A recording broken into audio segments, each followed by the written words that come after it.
Presentado por Mr. Storage y Aguas Andinas. Bienvenidos a una nueva edición o capítulo de La Mesa. Invitado de hoy, Diego Hernández, presidente de la Sonami, histórico con mucha experiencia trabajando en el mundo privado y en el mundo público, minería, cobre. Voy a empezar por lo más coyuntural, que está más en la agenda, después nos vamos a meter en las cosas que me parecen más mediano y largo plazo. El precio actual del cobre está cercano o en los máximos históricos. ¿Estamos realmente viviendo un superciclo o esto es algo un poquito más temporal que se exacerbó por los conflictos en Ucrania? ¿Cómo lo ven en la industria? Yo creo que se juntaron varias cosas y que hicieron que el precio aumentara.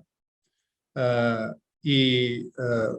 respuesta es temporal, pero analizando las razones por las cuales el precio ha aumentado, podría ser que esa temporalidad sea relativamente larga. Entre otros, el tema de la coyuntura política en Chile y en Perú, que ha hecho con que no haya inversiones nuevas en nuevos proyectos que podrían aumentar la producción de cobre a nivel global. El tema de la guerra, Rusia no es gran productor de cobre, no viene por ahí, pero en general todos los commodities aumentaron de precio. El tema de la cadena logística también ha cambiado y eso puede ser temporal, pero también que una temporalidad que dure algo más.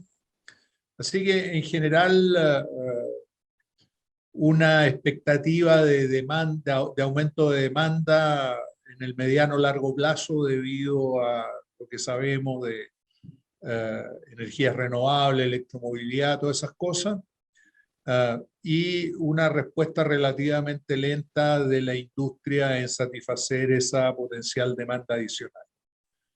Vamos a volver al tema de la electromovilidad y el factor cobre, pero entremos de pleno en la coyuntura. La incertidumbre es el principal factor que tiene, no se diría paralizado, pero tiene frenado las grandes inversiones mineras. Ahora, la paradoja o la curiosidad es que el año pasado hubo récord de inversión extranjera en Chile. Y no fue principalmente en cobre, en minería, sino que fueron en energías renovables. ¿Hay algún proyecto grande, no de uno existente para expandirse? Yo leí el de BHP de 10.000 millones de dólares, pero ¿hay algún proyecto grande que actualmente está frenado por la incertidumbre política en Chile? Hay varios proyectos que en general son brownfield, es decir, son expansiones de las minas existentes y que, empezando por Quebrada Blanca 2, que es el proyecto que está en ejecución, que es un proyecto que tiene DL600, es decir, es el último proyecto con DL600, que es un proyecto que tiene el riesgo tributario acotado. Una vez terminado esto, que se termina este año y entra en producción a fines de este año, Teck podría iniciar un proyecto que se llamaría Quebrada Blanca 3, que sería expandir lo que está haciendo ahora. Eso requeriría algunos par de años de trabajos de ingeniería y después de permisos.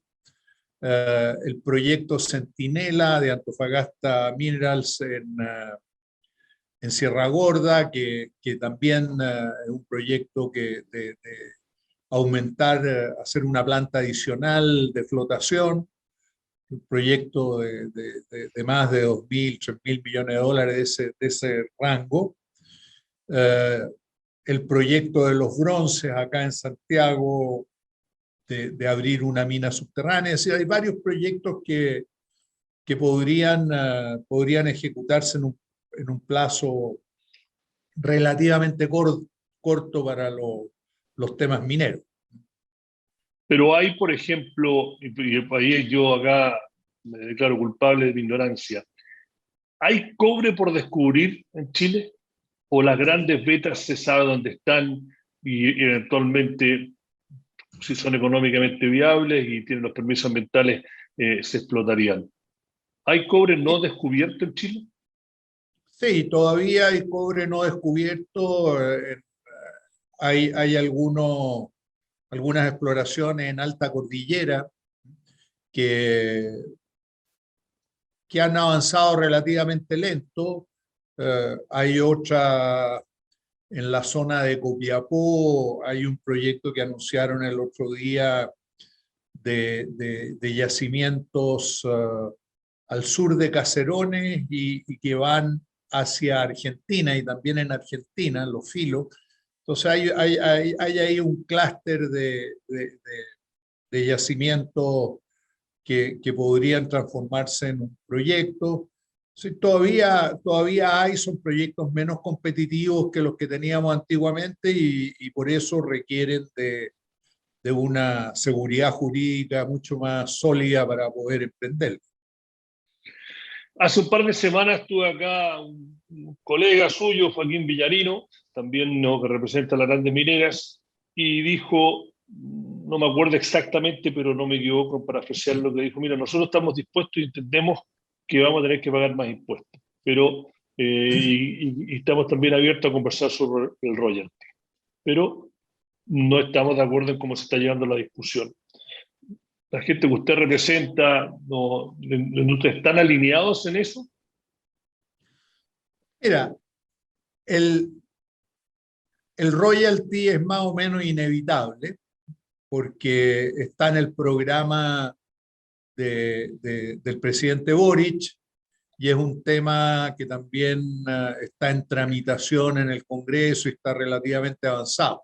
Lo que nosotros nos preocupa en ese proyecto de ley en general, en un royalty, hay dos primero que versiones sea, para que entienda. Hay uno que está en diputado y después el Senado la cambió. No sé, ¿estoy correcto en eso o sí, ha seguido avanzando? Ok. está en el Senado con indicaciones y tendría que seguir su tramitación y después volver a la Cámara de Diputados. Pero es probable que si el gobierno quiere tramitar un royalty más rápido y dentro del paquete tributario, es probable que el royalty se incluya en la reforma tributaria y este proyecto de royalty que está en tramitación no prospere, que haya un proyecto nuevo, lo que tal vez sea más práctico. Y es más fácil discutirlo que sea de iniciativa del Ejecutivo, donde uno puede discutir el proyecto inicial con especialistas tributarios y mineros, y no dejarlo con iniciativa parlamentaria como fue el proyecto anterior, porque ahí se cometen muchos errores que cuesta ir subsanándolos durante la tramitación. Pero básicamente lo que nosotros defendemos, primero es que no sea un royalty ad valorem, porque eso afecta las minas de costos más altos, que son las minas más maduras, y que están en el cuarto cuartil de ¿Lo puedo costos. interrumpir para la gente que no sigue en la industria qué es lo que es ad valorem? Es un impuesto a las ventas y no como es hoy día el royalty existente, que es un impuesto al margen operacional. Un impuesto a las ventas y además que tiene una escala en función del precio del cobre, es algo que con la inflación que tenemos hoy día, la inflación mundial, no solamente la chilena, con los aumentos y la volatilidad que tienen, por ejemplo, el petróleo y el gas, etcétera, y muchos otros insumos que finalmente se incluyen entre los insumos de la producción minera, el precio del cobre y el ad valorem reflejan una parte de la ecuación y no la totalidad. Entonces creemos que sería un impuesto regresivo. Es como que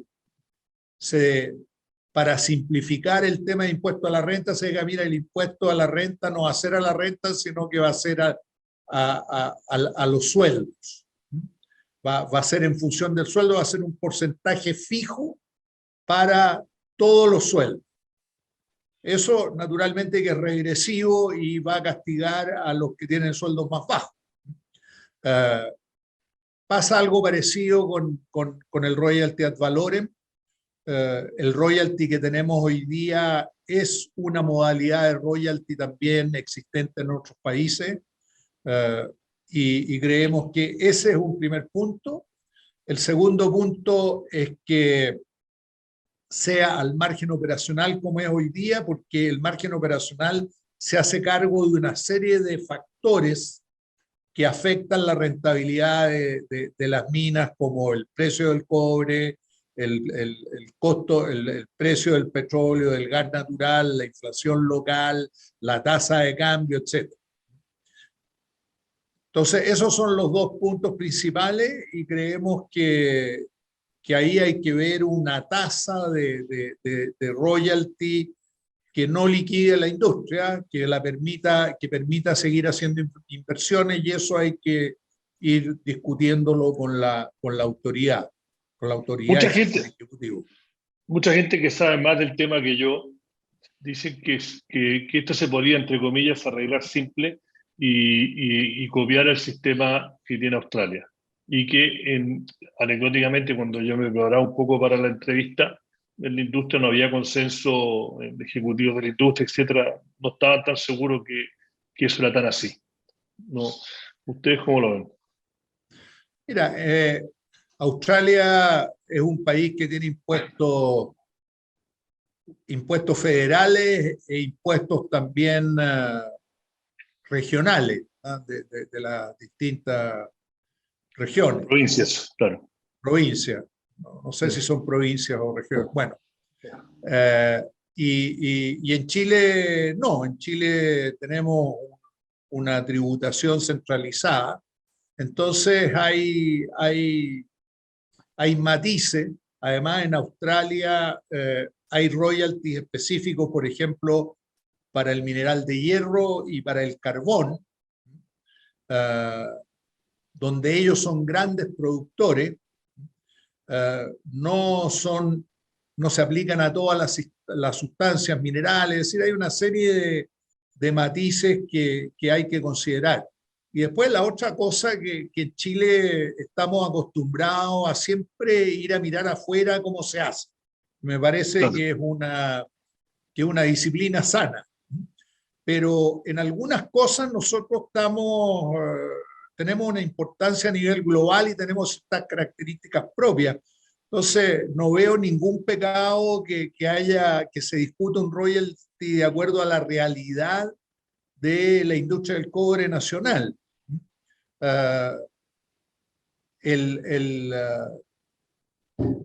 Por ejemplo, el royalty, volviendo a Australia, el royalty al mineral de hierro y al carbón, esos son yacimientos que tienen poca variación de calidad en cada yacimiento, ¿no? Es distinto en el cobre, porque en el cobre, en los pórfidos, que son nuestros yacimientos, en la medida que tú profundizas, va bajando la ley, va cambiando la calidad del yacimiento. Entonces, ¿por qué tenemos que tener un royalty de mineral de hierro y de carbón en yacimientos de cobre? O sea, eso hay que mirarlo bien. Tenemos otra característica también que no se aplica de la misma manera en Australia. Aquí en tiempos normales, no actuales, tiempos normales, cuando sube el precio del cobre se fortalece el peso. Y eso hace con que nuestra rentabilidad se disminuya. Entonces, hay varios motivos por los cuales nos parece mucho más razonable mantener el impuesto específico a la minería que tenemos hoy día, cambiando la escala. Última pregunta, no la última. Volvamos a la coyuntura política. De lo que está en el borrador de la Convención Constitucional, no de lo que se ha aprobado en una comisión, que después tiene que volver al Pleno y que se discute y que genera una discusión válida y necesaria, pero que genera más ruido a veces que luces, sino de lo que ya está en el borrador o que se da por descontado que va a llegar al borrador. ¿Están preocupados, muy preocupados? ¿Cómo, o sea, hay histeria exagerada o es válida? Desde el punto de vista de ustedes, ¿cómo lo ven? Mira, está muy preocupado, ¿ah? Porque con todas las iniciativas que se habían aprobado en la comisión, eran muchas iniciativas y muchas muy nocivas para la minería nacional. Ahora este fin de semana se votaron ya las iniciativas que van a ir al pleno, al plenario en la parte minera, y ahí, bueno, no se aprobó el tema de la nacionalización y otras iniciativas que eran muy radicales. Lo que sí se aprobaron algunas cosas que son complejas, que no son mortales, pero que son complejas. Aquí hay dos capítulos, uno que se llama Estatuto Constitucional sobre Minerales, que define quién es el dueño de los recursos naturales. Eso no hay ningún cambio fundamental ahí. Pero hay algunos elementos que tienen que explicarse mejor, que tienen que definirse. Por ejemplo, dice que la exploración, la explotación y el aprovechamiento de la sustancia se sujetará a una regulación que considere su carácter finito, no renovable y de interés intergeneracional. ¿Qué es lo que es finito? Los recursos naturales, las minas se descubren, ¿eh? Nunca hemos visto que los recursos y las reservas mineras, por ejemplo, de cobre en Chile, hayan disminuido. Al contrario, son mucho más grandes hoy día que lo que eran hace 30, 50 o 100 años atrás. Entonces, son palabras que después van a complicar mucho la interpretación. También dice que la actividad minera debe restaurar la naturaleza en relación a los daños y pasivos ambientales. ¿Qué se entiende por restaurar la naturaleza? O sea, si es dejarla igual como estaba antes, es imposible. Si tú haces un rajo abierto, no puedes después volver a rellenar el rajo y restaurarlo como estaba antes. Entonces, y después hay otros temas que ya están más relacionados con el segundo capítulo, que es el Estatuto de la Minería, donde las autorizaciones van a ser administrativas. Primero, no te dan concesiones, hablan de autorizaciones otorgadas por la autoridad administrativa. Entonces, ahí dos puntos de interrogación. Nosotros no somos partidarios de mantener que las concesiones sean otorgadas por el Poder Judicial. Es mucho más transparente, ha sido así en Chile desde el siglo pasado, desde el siglo XIX, y no vemos ninguna razón para cambiarlo, ¿no? Y después también dicen que no serán objeto de autorizaciones el litio, que ya está en la Constitución actual, los hidrocarburos, pero también agregan los minerales no metálicos. Los minerales no metálicos, no sé si los constituyentes saben, pero eso incluyen, por ejemplo, el yodo, el salitre, la caliza con la que se fabrica el cemento. Entonces, la puzzolana, o sea, una serie de materiales de construcción. No estamos hablando de los áridos, que esos no quedan fuera, pero no vemos el motivo de por qué pusieron minerales no metálicos, ¿eh? O sea, ahí probablemente hay un error y eso lo tienen que cambiar. Además dicen que estas autorizaciones se otorgarán de forma temporal. O sea, no te otorgan la propiedad de la concesión y además temporal sin definir la temporalidad de esto, lo que sería objeto de ley posteriormente. Entonces, somos contra primero que sean autorizaciones y no concesiones, que sean temporales y que las otorgue la autoridad administrativa. Todo eso, y que no sean sujetos de autorizaciones los minerales no metálicos. Son 4 temas complejos que van a enredar mucho los temas mineros si se aprueban de esa manera. Ahora esto tiene que ir al Pleno y vamos a ver qué pasa en el plenario. Bueno, la verdad que quería meterme un poco más en el tema de las energías verdes y lo que está haciendo la minería, pero se me acaba el tiempo. Me voy a tener que prometer, Diego, que en un par de meses volvemos a hablar de esto, porque es menos de coyuntura y para mí hasta cierto punto a mediano y largo plazo más importante, que es todo el tema de la sustentabilidad de la minería. Pero al tiempo, gracias por haber estado acá, Diego Hernández. Mira, déjame decir una última palabra. Para que haya largo plazo, tiene que haber corto plazo. Y la principal preocupación de la industria hoy día es el tema de la Constitución. Perfecto. Bueno, ahí nos tiró una cuña para cerrar. Bueno, este ha sido un nuevo capítulo de La Mesa. Diego Hernández, presidente de la Sociedad Nacional de Minería. Diego, muchas gracias por estar acá y será hasta la próxima. Muchas gracias.